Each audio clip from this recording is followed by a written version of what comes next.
Alors, aujourd'hui, on va lire dans Proverbe chapitre 8, verset 1 jusqu'à 35. Soyons attentifs. La sagesse n'écrit-elle pas? L'intelligence ne parle-t-elle pas tout haut? C'est au sommet des hauteurs domina la route, c'est à la croisée des chemins qu'elle se place. À, à côté des portes, à l'entrée de la ville, à l'intérieur des portes, elle crie: Homme, c'est vous que j'appelle, et ma voix s'adresse aux êtres humains. Vous qui manquez d'expérience, apprenez le discernement. Vous qui êtes stupides, apprenez le bon sens. Écoutez, car ce que j'ai dit est capital, et j'ouvre mes lèvres avec droiture. Oui, c'est la vérité que ma bouche proclame, et mes lèvres ont horreur de la méchanceté. Toutes les paroles de la bouche sont justes et ne contiennent rien qui soit faux ou perverti. Toutes sont exactes pour celui qui est intelligent et droit. Pour ceux qui ont trouvé la connaissance, préférez mes instructions à l'argent, et la connaissance à l'or le plus précieux. En effet, la sagesse vaut mieux que les perles, elle a plus de valeur que tout ce qu'on pourrait désirer. Moi, la sagesse, j'habite le discernement, je possède l'art de la réflexion. Craindre l'Éternel, c'est détester le mal, l'arrogance, l'orgueil, la voix du mal et la bouche perverse. Voilà ce que je déteste. C'est à moi qu'appartiennent les conseils et les succès. Je suis l'intelligence, la puissance m'appartient. Par moi, le roi règne, les dirigeants ordonnent ce qui est juste. Par moi, gouvernent le chef, les grands, tous les juges de la terre. J'aime ceux qui m'aiment, et ceux qui me cherchent me trouvent. Avec moi sont la richesse et la gloire, le valeur élevé, la justice. Mon fruit est meilleur que l'or pur, et le profit qu'on tire de moi est préférable à l'argent. Je marche sur les chemins de la justice, au milieu des sentiers du droit, pour donner des biens en héritage à ceux qui m'aiment et pour remplir leur trésor. L'Éternel me possédait au commencement de son activité avant ses œuvres les plus anciennes. J'ai été établi depuis l'éternité, dès le début avant même que la terre existe. J'ai été mise au monde quand il n'y avait pas de mer, pas de source chargée d'eau, avant que les montagnes ne soient formées, avant que les collines n'existent. J'ai été mise au monde.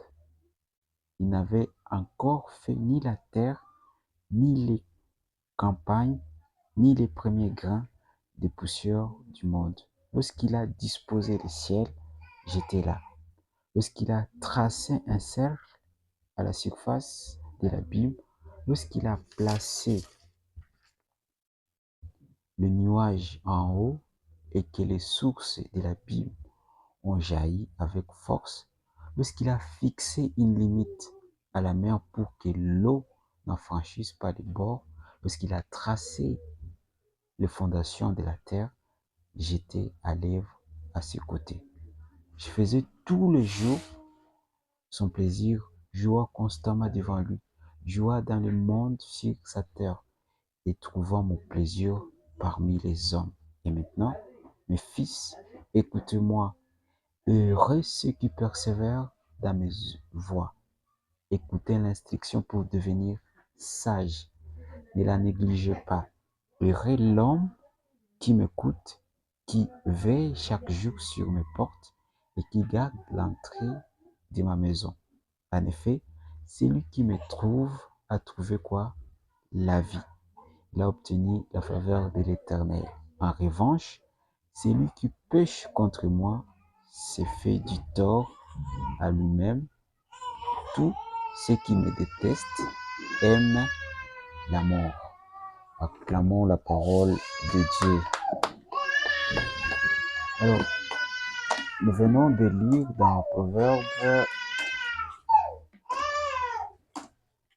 chapitre 8, verset 1 jusqu'à 35. Donc, c'était tout un... Comment, je sais pas comment on l'appelle. Donc, tu vois ça jusqu'ici. C'est comme quand on ouvre pour faire le... Comment ça s'appelle? Quand nous ouvrons... Cours. Oui, pour faire les cours. En français, ça s'appelle quoi? Je ne sais pas. Alors, notre thème d'aujourd'hui, c'est la sagesse. Alors, comme nous avions lu, il y a des mots qui sont survenus dans notre Bible, dans notre verset qui parle de la sagesse. Il y a certains mots qui sont survenus, qui désignaient un peu qu'est-ce que c'est la sagesse, les mots qui désignaient un peu la sagesse. Et parmi ces mots, il y a l'intelligence. Parmi ces mots qu'on a cités là-dedans, quand on lisait ce verset, il y a aussi l'expérience. Il y a aussi les discernements. Parmi ces mots, il y a les bons sens. Parmi ces mots, il y a l'écoute. Il y a la droiture. Il y a la vérité. Il y a la justice. Il y a la connaissance. Il y a l'instruction. Il y a la réflexion. Il y a les succès. Il y a la bonne gouvernance. Il y a aussi quoi? Il y a aussi la richesse. Il y a la vie. Tous ces mots, ça désignait en quelque sorte ce grand thème, la sagesse. Et quand vous lisez ces versets, vous allez vous rendre compte que tous ces mots-là qui sont là désignent un peu en quelque sorte la sagesse. Et avec ces mots, nous sommes permis alors de définir la sagesse étant comme euh, l'art de savoir vivre avec soi-même, avec les autres et avec son Dieu pour obtenir tout ce dont on a besoin. Quand est-ce qu'on utilise la sagesse? On utilise la sagesse lorsque on veut vivre mieux avec les gens. On utilise la sagesse lorsque on veut même vivre mieux avec soi-même. On utilise aussi la sagesse lorsqu'on veut vivre mieux avec son Dieu. On utilise aussi la sagesse et tout ça pour que nous puissions avoir ce dont nous avons besoin. On peut être dans un... Je vous donne un exemple. Par exemple, quand j'étais au niveau du gouvernorat, il fallait que je puisse utiliser la sagesse pour que je puisse obtenir ce dont j'avais besoin. J'avais besoin de faire quoi? Qu'on ne puisse pas faire quoi? Qu'on ne puisse pas m'emprisonner. Et c'est la sagesse qui devait me faire sortir là-bas. Comment je vais m'exprimer devant ces gens? Est-ce que c'est le moment que je puisse je puisse faire semblant comme si je ne sais rien, comme si je ne suis pas intelligent, comme si j'ai besoin de pleurer, jouer avec leurs émotions, pourvu que je puisse obtenir cette faveur, qu'on ne puisse pas m'emprisonner. Alors, il y a certaines vérités sur la sagesse. Les gens peuvent penser que ne peuvent pas devenir sages. Les gens peuvent penser que la sagesse est faite pour certaines catégories de gens, tout ça. Or, ce n'est pas le cas. Parmi ces vérités que on n'est pas sage, mais on devient sage. Parmi ces vérités est que la sagesse ne dépend pas de quoi? De l'âge. Donc, le fait qu'on n'est pas sage, mais on peut devenir sage, cela prouve que la sagesse ne dépend pas de l'âge. Tu peux avoir 20 ans et que tu es sage. Tu peux avoir 50 ans, tu peux aussi devenir même si tu as 30 ans et que tu n'es pas sage, en grandissant, comme on devient sage, avec le temps, tu peux devenir sage. Il y a une autre vérité qu'on doit savoir sur la sagesse, c'est que lorsqu'on est sage, on ne regrette pas du moment passé. Lorsqu'on est sage, on ne regrette pas ce qu'on avait fait dans le passé. Pourquoi on ne va pas regretter? On ne va pas regretter pourquoi? Parce que tous les mots qu'on va dire dans le présent, tous les mots qu'on va euh, dire à quelqu'un, la façon dont on va par exemple chercher de l'argent, la façon dont on va chercher de la gloire, dans les jours à venir, on ne va pas regretter cette façon. Pourquoi? Parce que on est quoi? On cherchait, on faisait toutes ces actions avec sagesse. Lorsqu'on est sage, on ne regrette pas les moments passés. Alors pourquoi? Pourquoi? Parce que, étant donné que dans la sagesse, il y a l'intelligence. Lorsqu'on est sage, on est intelligent. Et comme l'intelligence nous aide à résoudre tous les problèmes quotidiens, ça fait à ce que quand on a un problème, on va chercher à les résoudre avec intelligence. Cela, ça va nous aider à ne pas regretter les moments qu'on avait passés.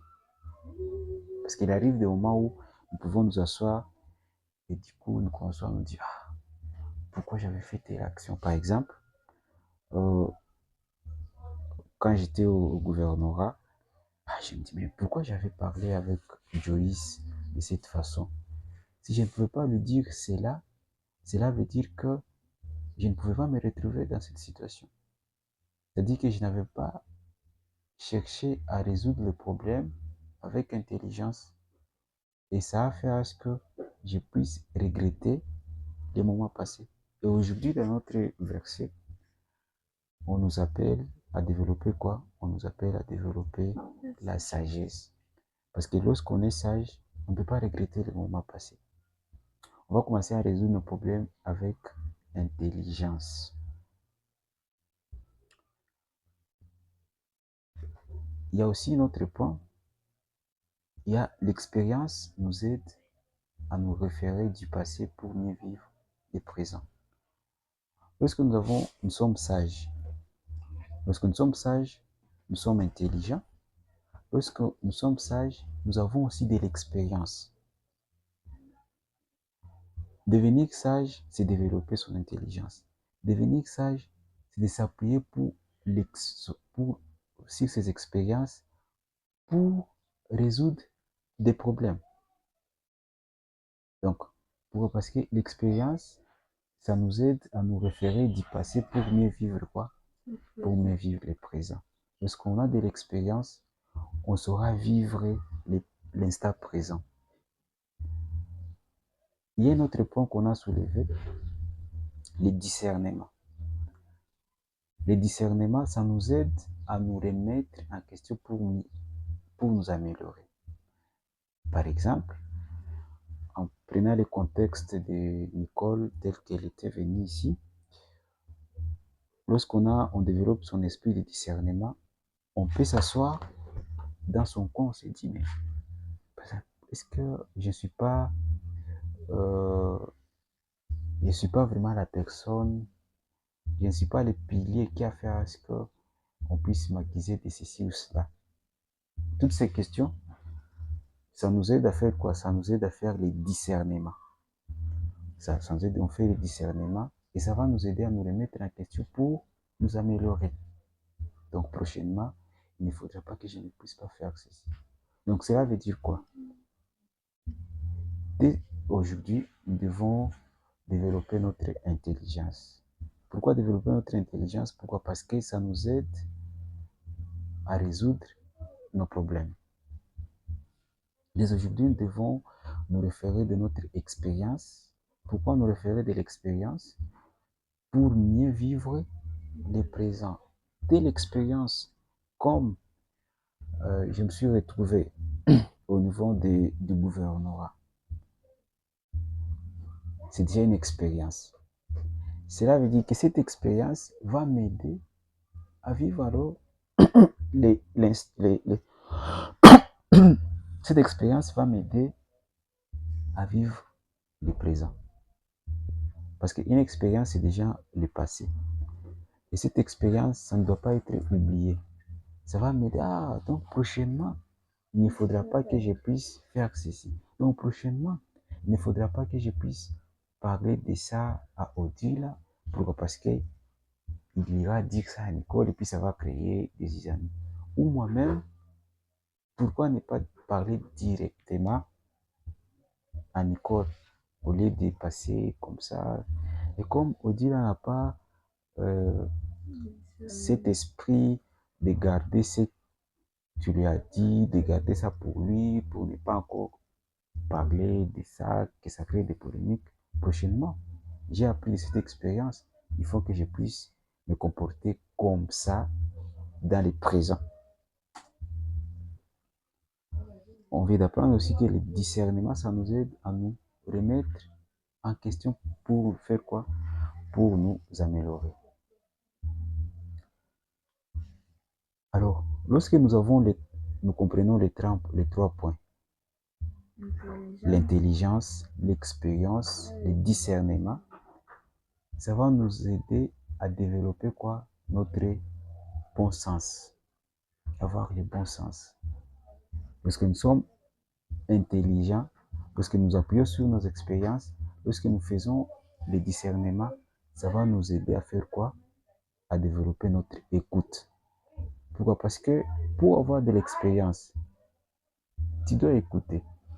Il y a des gens qui ont de l'expérience, tu dois les écouter et apprendre à travers leurs expériences pour que ça puisse t'aider à t'améliorer toi-même, pour que ça puisse t'aider à mieux vivre votre présent. Cette expérience, ça nous aide, les trois points, l'intelligence, l'expérience et le discernement, ça nous aide aussi à vivre quoi? Dans la droiture.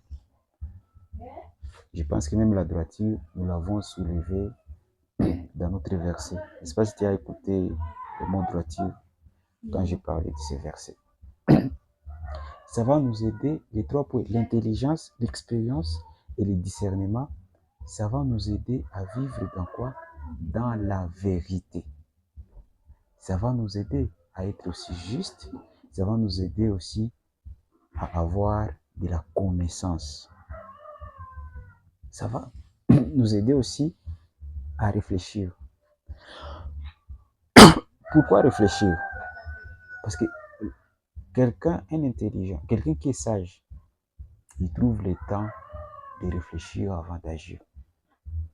Quelqu'un qui est sage, il trouve le temps de réfléchir avant de dire tel mot. Et même quand on lui a dit quoi que ce soit, il ne réagit pas directement. Il trouve le temps de se poser des questions, de réfléchir pour se dire est-ce que c'est qu'on m'a dit, ça vaut la peine que je puisse aller les relater aux gens ou pas. Et tout ça, on réfléchit lorsqu'on est intelligent, on réfléchit lorsqu'on a aussi de l'expérience, on réfléchit lorsqu'on a quoi? Lorsqu'on a les discernements. Et c'est quoi la finalité de tout ça? La finalité de tout ça, c'est que nous pouvons devenir quoi? Nous pouvons devenir riches. Il y a quelque part où on a parlé de ça dans notre verset. Je ne vais pas entrer dans les détails. Si nous avons le bon sens, si nous développons notre écoute, si nous développons la droiture, la vérité, la justice, si nous développons nos connaissances, si nous développons notre réflexion, nous pouvons devenir riches. Et d'ailleurs, il y a même un livre qui dit réfléchissez et devenez riche. Tu as déjà lu ces livres? Tu as déjà entendu parler de ces livres? Réfléchissez et devenez. Nous pouvons aussi avoir le succès dans tout ce que nous faisons. En gros, nous pouvons réussir tout le domaine, dans tous les domaines que nous voulons. Si nous développons le bon sens, si nous développons l'écoute, nous pouvons réussir dans tous les domaines que nous voulons. Alors, la plus grande question que nous nous posons, c'est de savoir qu'est-ce que nous devons faire pour alors devenir sages. Qu'est-ce que nous pouvons faire pour devenir sages? Excusez. Notre plus grande question, c'est de savoir que doit-on faire pour devenir sage. Alors, quand on a lu le verset, j'ai fait sortir des mots qui désignaient un peu en quelque sorte la sagesse. Et parmi ces mots, il y avait quoi? Il y a l'expérience, il y a l'intelligence, il y a le discernement, la vérité, le succès, la richesse, la vie. Alors, pour devenir alors sage, qu'est-ce que nous devons faire? Pour devenir sage, nous devons développer l'écoute. Les sages sont des gens qui écoutent plus.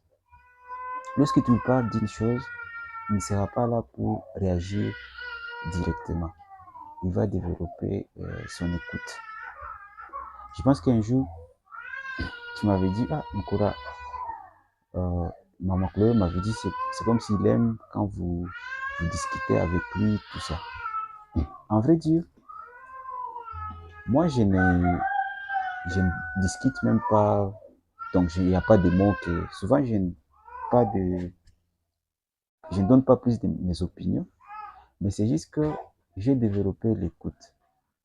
Lorsque vous développez l'écoute, quelqu'un qui écoute plus, c'est comme si il parle mieux que même quelqu'un qui est en train de parler. Lorsque vous développez votre écoute, vous n'êtes pas là pour directement agir, ça vous aide à devenir sage. Et d'ailleurs, j'ai constaté que devant les gens qui sont plus toxiques, lorsque vous développez votre écoute, vous allez les rendre même, ils vont plus se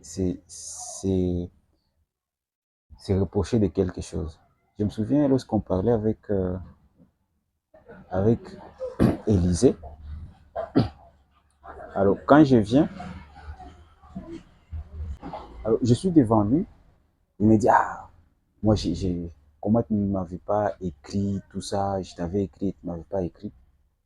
Et directement, j'avais changé directement avec lui. Et à un certain moment, je me suis dit, et si j'avais tout simplement d'abord écouté, au lieu de réagir, comment ça pouvait se passer?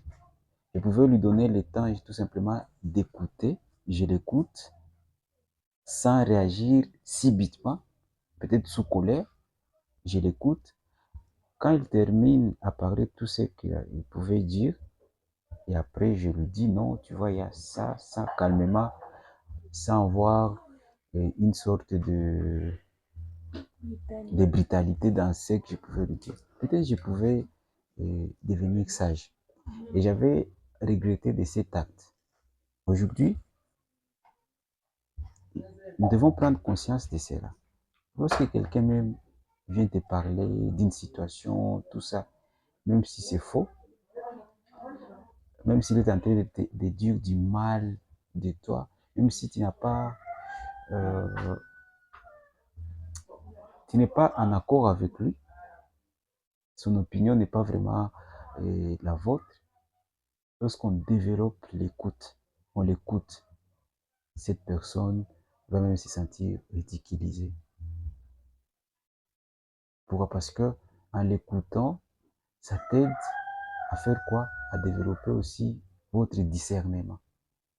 Tu ne l'écoutes pas pour écouter tout simplement. Tu écoutes, en même temps, tu es en train de quoi? De faire quoi? De cogiter à l'intérieur de toi, de discerner tout ce qu'il est en train de te dire pour trouver les mots justes. Ne pas parler sous l'effet de l'émotion. Écouter, ça nous aide à ne pas parler sous l'effet de l'émotion. Écouter, ça nous aide à, à développer quoi? À développer notre intelligence, notre sagesse. Si tu veux devenir sage, la première des choses, c'est d'abord développer votre écoute. Après avoir développé votre écoute, vous allez alors développer quoi? Votre discernement. Qu'est-ce qu'on discerne? On discerne ce qu'on a écouté. C'est comme une chèvre. Une chèvre élimine quoi? Une chèvre élimine ce qu'elle a mangé. Cela veut dire que nous aussi, si nous voulons développer notre discernement, nous devons d'abord manger. Et nous mangeons quoi? Nous mangeons ce que nous écoutons. Si nous voulons devenir sages, nous devons apprendre à travers les gens sages. Ce sont des gens qui apprennent à travers leurs propres expériences. Nous voulons devenir sages. Nous devons aussi apprendre à travers nos propres expériences.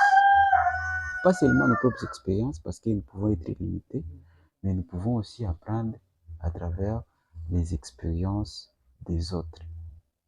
Et c'est pourquoi on a dit quoi? Développons notre écoute. Lorsqu'on écoute plus, on va apprendre aussi à travers les expériences des autres. Et ça va nous aider à devenir sages. Nous devons aussi nous donner le temps de réfléchir sur les situations qui arrivent sans avoir un parti pris.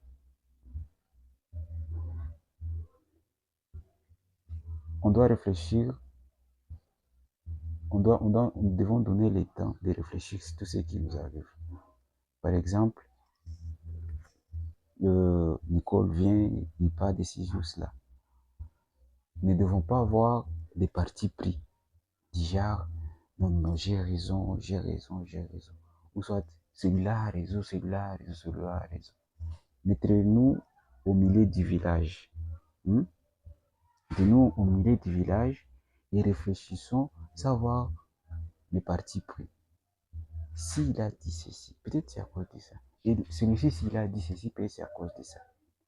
Et directement, la décision que nous allons prendre, quand on va jauger tous ces deux parties-là, ça va nous aider à devenir sages. Les gens qui sont sages sont des gens qui n'ont pas de parti pris. Sont des gens qui se mettent sur une position après avoir réfléchi les pour et les contre. Et là, ça va nous aider à devenir sages. Et pourquoi ne pas avoir des partis pris? Parce que quand on n'a pas de parti pris, ça nous aide à réfléchir avec droiture. Ça nous aide à mettre de la justice dans ce que nous sommes entrés à notre opinion. Mais quand on a des partis pris, on ne peut pas mettre de la justice. Pourquoi? Parce qu'on a des partis pris. On veut que celui-là puisse avoir raison ou il n'a pas raison. Mais quand on n'a pas de partis pris, ça nous aide à mettre de la droiture dans ce que nous réfléchissons. Ça nous aide à mettre de la justice en nous posant la question après notre réflexion. Est-ce que je pense juste et droit? Est-ce que c'est mon opinion que je vais donner? Est-ce que c'est une opinion qui est juste et qui est droit? Est-ce que cette opinion, je peux aimer qu'on l'applique sur moi? Et c'est comme ça que nous allons devenir sage. Alors, pourquoi nous devons devenir sages? Pour savoir vivre avec les autres. Pourquoi nous devons devenir sages? Pour devenir riches et avoir quoi? Et avoir les succès. Pourquoi nous devons devenir sages? Pour trouver quoi? Pour trouver la vie. Je pense qu'on a lu quelque part à la fin. Presque à la fin. Oui. Pour trouver la vie. Quelqu'un qui est sage, c'est vivre avec lui-même et c'est vivre aussi avec les autres. Quelqu'un qui est sage peut devenir riche, peut avoir les succès. Quelqu'un qui est sage peut avoir la vie. Si je ne pouvais pas être sage, quand j'étais parti au niveau du gouvernorat, on pouvait m'emprisonner, je pouvais perdre quoi? Je pouvais perdre ma vie. Mais quand on est sage, on gagne aussi la vie. En conclusion, devenons sages pour être une bénédiction. Devenons sages pour être une source de joie pour les autres. Devenons sages pour être une source de bénédiction aussi et de joie pour nous-mêmes. Lorsqu'on utilise la sagesse, on est toujours joyeux. Quand on n'a pas la sagesse, on va toujours regretter ce qu'on avait dit de la personne. Quand on n'a pas la sagesse, on va toujours regretter de son passé. Pourquoi? Parce que quand on n'est pas sage, on réagit toujours d'une mauvaise manière. Et après 3, 4 jours, 5 jours, on regrette et c'est ce qu'on avait dit. Devenons sages pour être une bénédiction. Devenons sages pour être une source de joie pour les autres et pour nous-mêmes. Alors, je ne sais pas s'il y a des questions par rapport à cette matière et quel est votre avis. Donc, tu dois donner ton opinion sur ce que tu as écouté, si tu as appris quelque chose, si tu étais béni et s'il y a quelque chose de nouveau que tu as appris, si tu as aimé l'enseignement d'aujourd'hui. T'es béni, merci pour la parole d'aujourd'hui. Dont le thème était la sagesse. J'ai compris que pour être sage, il faut avoir l'esprit de l'écoute. Il faut discerner les choses. Il faut avoir de l'expérience et il faut être intelligent. Il faut soit intelligente. Et j'ai compris encore pour devenir sage, il faut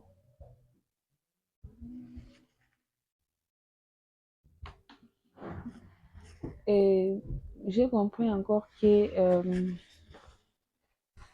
la sagesse peut nous pousser à avoir des bénédictions pour nous-mêmes et pour les autres. Ça peut nous pousser encore au succès et à la richesse.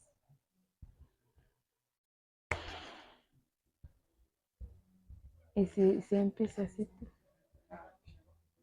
Tu penses que tu vas commencer à utiliser la sagesse dans ses affaires?